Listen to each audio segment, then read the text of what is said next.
So this is the yurt site of both my mother and her father, my grandfather. His name was Louis Postman. My mother was Dorothy Postman, and Dorothy Postman Rothberg when she married my father. It's fitting that both of them have their yurt sites at the same time. They were very much kindred spirits in that they were both small people, very fair-haired, fair-skinned. My mother had blonde hair and green eyes. And they were both very kind and gentle in dealing with people. I lived in an apartment building, the same apartment building as my grandparents, until third grade. And my grandfather would walk me to school and walk me home from school. And once we moved away, bus ride away, and I was homesick, he would come and visit and keep me company. He died when I was 12, and I have those very sensitive memories of him. My mother was similar to him in that she was soft-spoken and very kind. I was always jealous of her because she was so cute with the blonde hair and the green eyes, and physically we were very similar, but obviously not coloring-wise. She worked really hard. Although she was born in this country, her parents were immigrants, so she had a little bit of an immigrant background. She read books. I remember Somerset Maugham, leather-bound volumes, Lewis Sinclair. She worked as a bookkeeper.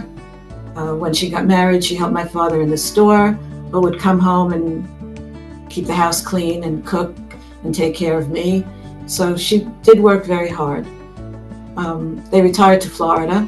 My father passed away in 2006. My mother was in the beginnings of dementia.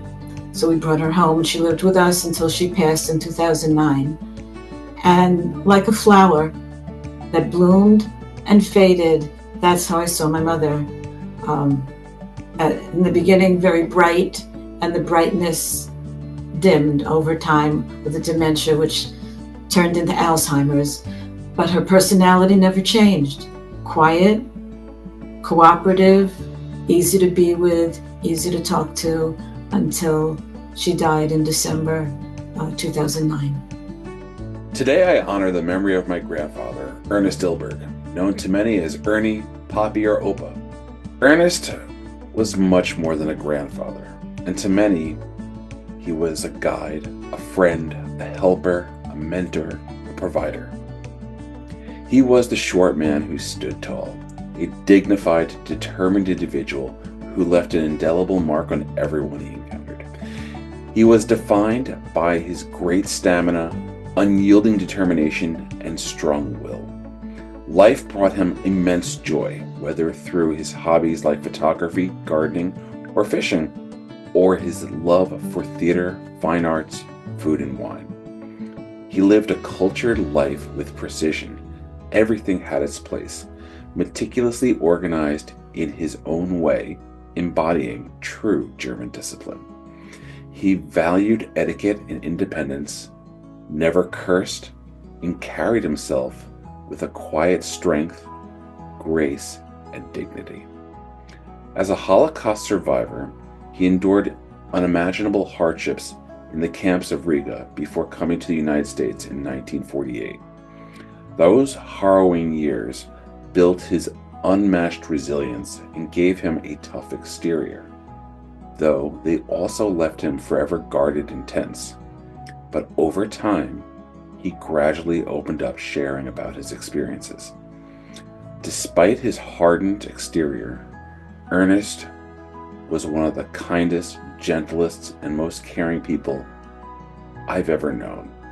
He loved deeply, he devoted himself entirely to his family, and stood as a steadfast pillar of loyalty and strength for his wife, his children, and his extended family.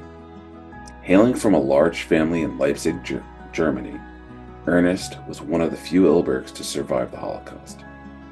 And he was a true New Yorker.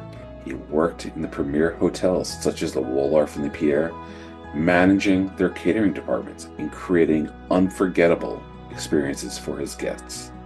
For Ernest, it was always about savoring the joy of life's moments, big or small. That was Poppy, someone who found beauty in life's details, even when it was hard for him to embrace that joy himself.